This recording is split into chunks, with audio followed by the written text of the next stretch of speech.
कुदरत से खिलवाड़ कितना जानलेवा हो सकता है, ये धर्मपुर में देखने को मिला।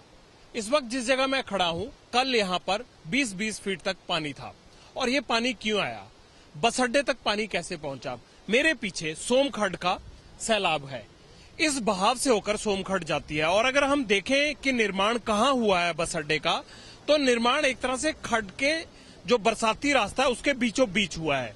इतना ही नहीं, जो टैक्सी स्टैंड है वो टैक्सी स्टैंड भी बिल्कुल खड्ड के बीचों बीच बनाया गया है। सरकार ऐसा इसलिए करती है क्योंकि जगह की दिक्कत रहती है। लेकिन दूसरा सवाल ये भी है कि अगर कुदरत से खिलवाड़ करोगे तो कुदरत आपसे खिलवाड़ करेगी। और यही सोमखड्ड में हुआ कि उसके बहाव का रास्ता कम किया गया तो सोमखड्ड ने अपना बहाव वहां तक बना लिया जहां तक इंसान ने अपना सुविधा और आसानी के साधन जुटाए थे, यानी बस अड्डा बनाया था।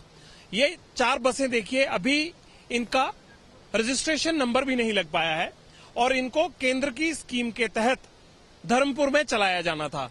लेकिन इससे पहले कि ये बसें सड़क पर आती, ये पानी के सैलाब का शिकार हो गई और अब ये बसें चलने लायक नहीं रही हैं। इनकी इतनी खस्ता हालत हो चुकी है कि ये सरकारी पैसा हम ये मान सकते हैं कि अब किसी काम नहीं, ये नुकसान है सीधे का सीधा। पेड़ों के तने इन बसों के अंदर घुस चुके हैं।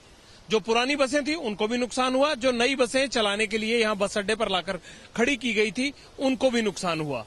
लेकिन सवाल ये उठता है कि क्या बस अड्डा यहां बनाया था तो उस बस अड्डे के साथ एक ऊंची सेफ्टी वॉल नहीं होनी चाहिए थी? सेफ्टी वॉल लगाई जरूर गई है, लेकिन इस सेफ्टी वॉल से भी 20-20 फुट ऊपर तक पानी गया है, यानी जितनी इसकी ऊंचाई होनी चाहिए सेफ्टी वॉल की वो भी नहीं है।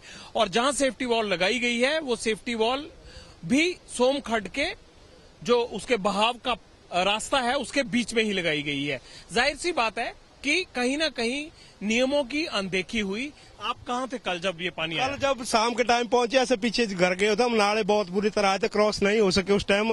किंतु शाम के टाइम पहुंचे तो उस टाइम पानी उतर चुका था यहाँ काफी। 4 बसें हमारी यहाँ डैमेज हो फंसी हुई है। यदि ये बिल्डिंग नहीं होती तो बसें जो है यहाँ से चले जाती।